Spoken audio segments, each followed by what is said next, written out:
কালকেই মাধ্যমিকের অঙ্ক পরীক্ষা। সেই অঙ্ক পরীক্ষায় সবাইকে পাস করতে হবে, কিন্তু অঙ্ক পরীক্ষায় পাস কিভাবে করব? বর্তমানে যে হারে টুকলি চলছে এবং তার সাথে প্রশ্ন ফাঁস নিয়ে অনেকেই চিন্তিত আছেন। প্রশ্ন যদি ফাঁস হয়ে যায়, তারপরে যদি আবার পরীক্ষা বাতিল হয়ে যায়, সে বিষয়ে অনেকেই এখন চিন্তিত। কিন্তু বর্তমানে মাধ্যমিকের অঙ্ক পরীক্ষাতে পাস কিভাবে করব, এই প্রশ্নটাই আপনাদের মধ্যে অনেকেরই আছে। পাস করা নিয়ে অনেকেই চিন্তিত আছেন। মাধ্যমিকের অঙ্ক পরীক্ষাতে শর্ট কোশ্চেন এলেও তাতে কিন্তু বড় কোশ্চেনও থাকবে, অর্থাৎ 5 নম্বর, 3 নম্বর, 2 নম্বরের কোশ্চেন থাকবে।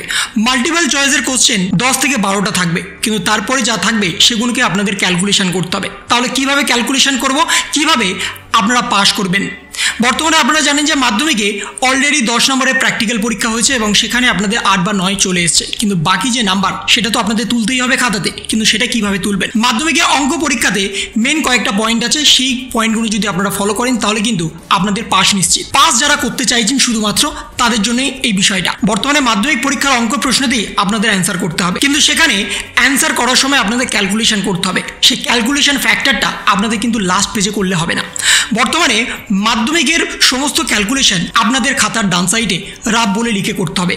যে প্রশ্ন ক্যালকুলেশন করছেন সেই প্রশ্নের ক্যালকুলেশনটা কিন্তু আপনাদের সাইডে রাফ বলে লিখে করতে হবে। তা না হলে যদি কোনো কারণে আপনাদের কোশ্চেনের অ্যান্সারটা ভুল হয় বা যদি কোনো কারণে আপনাদের কোশ্চেনের অ্যান্সারটা মেলাতে না পারেন, তাহলে কিন্তু রাফ দেখে আপনাদের সরাসরি নাম্বার দিয়ে দেওয়া হবে। এবং আপনারা জানেন যে বর্তমানে গ্রেস নাম্বারও দেওয়া হয়।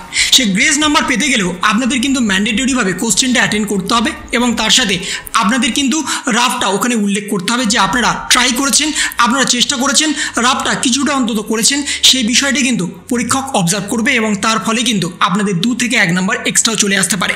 কিন্তু সব ক্ষেত্রে এটা হয় না। যদি কোনো কারণে আপনাদের কম নাম্বার আসছে, সেই বিষয়ের ওপর কিন্তু জোর দেওয়া হয় গ্রেস নাম্বারের। যদি আপনারা ভালো নাম্বার পান তখন কিন্তু আপনাদের গ্রেস নাম্বারটা অ্যালাউ হয় না। যদি আপনারা কোনো কারণে 25-এর কম পান সেক্ষেত্রে কিন্তু গ্রেস নাম্বারটা অ্যালাউ হয়, এবং সেটা প্রতিটা পরীক্ষার ক্ষেত্রেই। বর্তমানে অঙ্ক পরীক্ষা বা ইংরেজি পরীক্ষা বা ভৌতবিজ্ঞান পরীক্ষা এমনটা নয়, প্রতিটা পরীক্ষার ক্ষেত্রেই কিন্তু গ্রেস নাম্বারটা ক্যালকুলেশন হয় আপনাদের কম নাম্বারের উপরে। আপনারা যদি কোনো কারণে ফেল করে যাচ্ছেন, সেখানে যদি 2 থেকে 3 নাম্বার প্রয়োজন হয়, তখনই কিন্তু গ্রেস নাম্বার দিয়ে আপনাদের পাস করানো হয়। কিন্তু গ্রেস নাম্বারটা পেতে গেলেও আপনাদের বিশেষ কিছু পয়েন্ট কিন্তু মনে রাখতে হবে। যদি প্রশ্ন কোনো কারণে ভুল আসে, সেখানে যদি আপনারা কোশ্চেনটা অ্যাটেন্ড করেন তাহলে আপনারা গ্রেস নাম্বার পাবেন।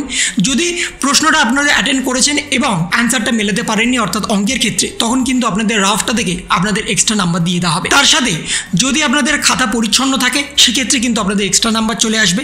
এবং অঙ্কের কোনো ক্যালকুলেশন অনেক বড় হয়, কিন্তু সেই ক্যালকুলেশন করতে করতে আপনাদের মাঝখানে হয়তো কোনো স্টেপ বাদ দিয়ে দেন। স্টেপ বাদের ক্ষেত্রেও কিন্তু আপনাদের নাম্বার আসে। কোনো কোশ্চেনের অ্যান্সার যদি আপনারা মেলাতে না পারেন, স্টেপ কিন্তু বাদ দেবেন না।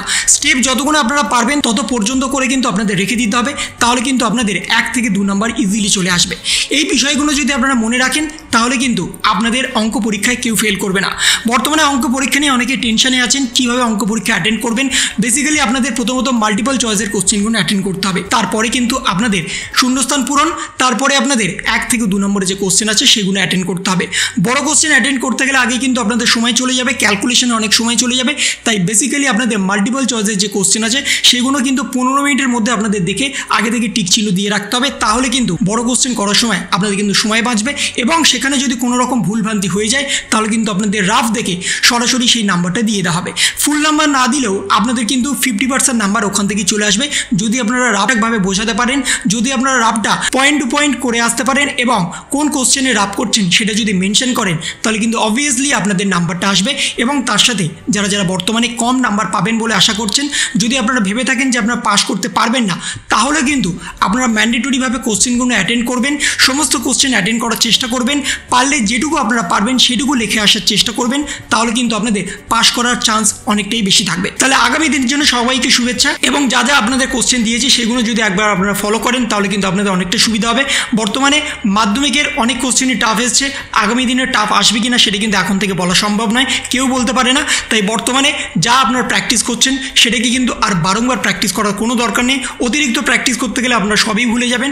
তাই বর্তমানে যেটুকু সময় আছে ভালো করে আপনারা একবার করে চোখ বুলিয়ে নিন, কোন সূত্রগুলো আপনাদের মনে রাখা দরকার, কোন সূত্রগুলো আপনাদের ভুলে যাচ্ছেন, সেগুলো যদি বারবার করে একটু মনে রাখেন তাহলে কিন্তু আপনাদের পরীক্ষাতে পাস করা নিশ্চিত হয়ে যাবে। তো এই ছিল একটা ছোট্ট ইনফরমেশন আপনাদের সকলের জন্য। যদি আপনাদের ভিডিওটা ভালো লেগে থাকে তবে লাইক করুন, শেয়ার করুন এবং অবশ্যই সাবস্ক্রাইব করুন। তার পাশাপাশি আপনার মতামত কমেন্টের মাধ্যমে জানান। ভালো থাকুন, সুস্থ থাকুন, ধন্যবাদ।